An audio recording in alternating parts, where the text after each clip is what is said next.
Hello everyone, once again welcome to GYANKALYAN.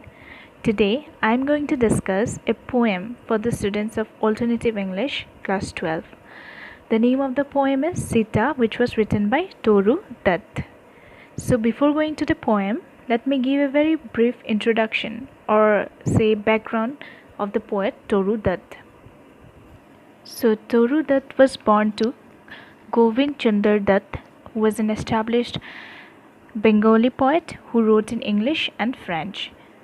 And Toru was the youngest among Aru and Abju. So the family was actually Hindu, but they later converted into Christian. After the death of her brother Abju, the family left for Europe in 1869.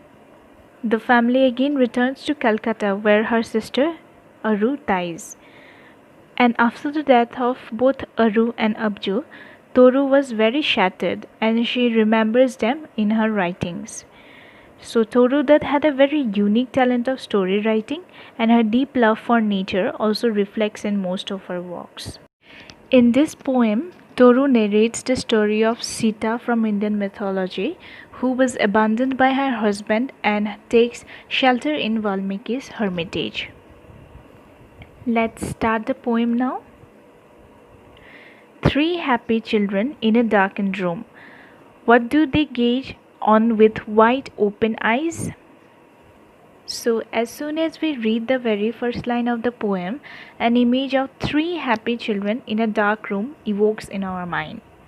প্ৰথম লাইনটো পঢ়িয়ে আমি আমাৰ মনত এখন ছবি ফুটি উঠে, য'ত তিনিটা সৰু ল'ৰা ছোৱালী এটা আন্ধাৰ কোঠাত বহি আছিল.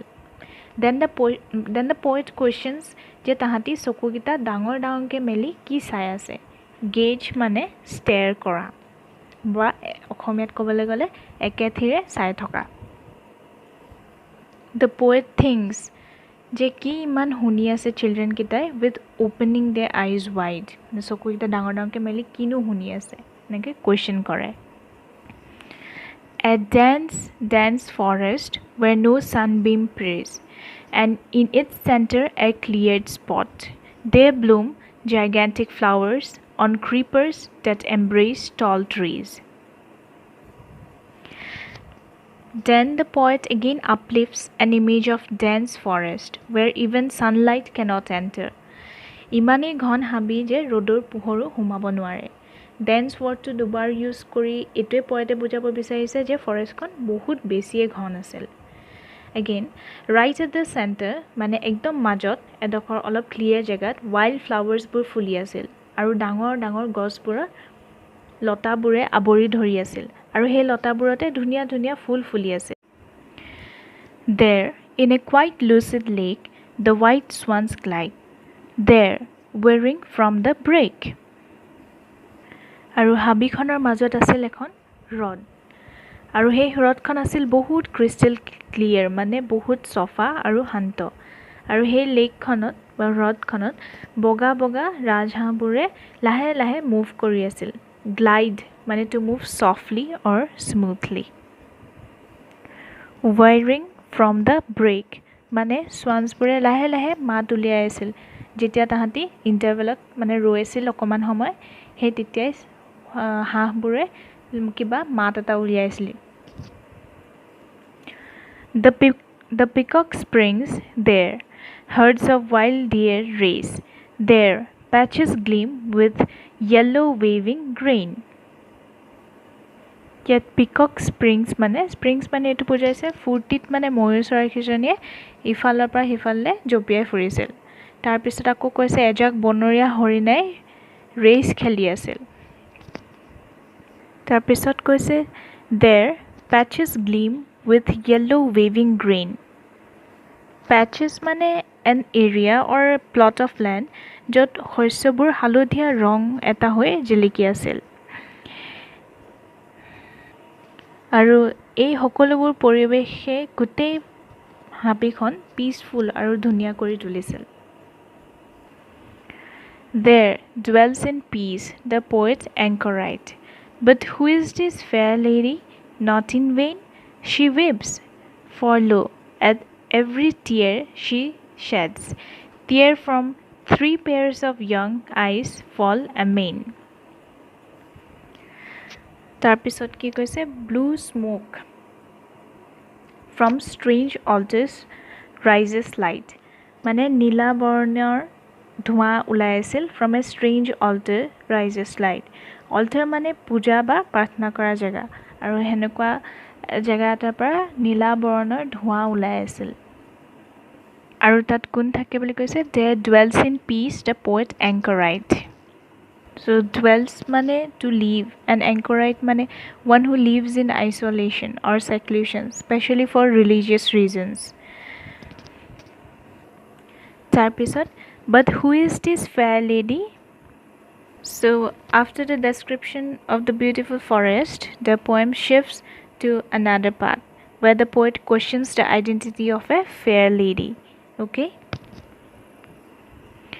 she weeps for lo at every tear she sheds tears from 3 pairs of young eyes fall amain and bowed in sorrow are the 3 young heads so the beautiful woman who sits alone and weeps he okolheya manu goraki okole he forest khanot bohi kandi asil aru hetu karone he tinita lora sali kita who were listening to the story also begins to weep so ebur jonbur kotha koi asil hebur actually maak egorake tinta lora sali nijor lora sali kita ebur eta Sitar story to koi asil aru he Sitar he story to koi thakote iman dhuniya ke describe kori maake koi asil je lora sali kita gote story to majot humai goisil tahator enoka lagisil je tahati nije jen dekhi paise he beautiful forest or fully thoka flower bur lake swans gliding in the lake then peacock bur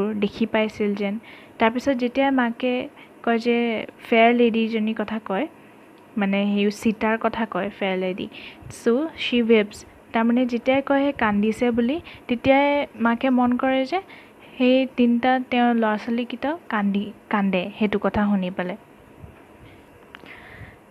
then গুটে তিনটা চিলড্ৰেনে bows দে head মানে মূৰটো তললে কৰি দিয়ে মানে দুখ লাগে তাহাঁতিও দুখ কৰে মানে এতিয়া আমি as a reader বুজিব পাইছো যে the story is about Sita of Ramayana recalled from the past so hetu ma agote koi disilu je it is actually the story of Sita who was abandoned by her husband okay it is an old story and the lay which has evoked sad Sita from the past is by a mother sung this hushed at last and melts the picture from their sight away yet shall they dream of it until the day when shall those children by their mother's side gather me as erst at eventide we can see that by the end of the poem the poet reveals that the 3 children were listening to the story which was being narrated by their mother and the story was about Sita from Ramayana okay aru mak gorake Sitar kahintu lora sali kita কৈ আছিল যেতিয়া মাকে দেখে যে লৰা সলি kita ইমানে ষ্টৰীটো মাজত সোমাই গৈছে যে তাহাঁতি বহুত দেৰি কান্দি আছিল সেই কাৰণে মাকে ষ্টৰীটো হুনকালে হামৰি পেলাই the mother wanted her children to forget the story but লৰা সলি kita সদায় সেই ষ্টৰীটো মনত ৰাখিব বুলি পয়েতে কয় at the end the mother hugs her children and consoles them From the poem we can also trace that Toru Dutt's longing for those days when she was along with her siblings when she used to listen to the stories narrated by their mother. So last time ete bujo je as Toru Dutt lost her beloved siblings at a very young age the lines express Toru Dutt's deep wish of possible reunion with her brother and sister this is Aru and Abju. The poem is very interesting as it paints several beautiful images or pictures in a reader's mind. That is all about the poem and thank you for watching.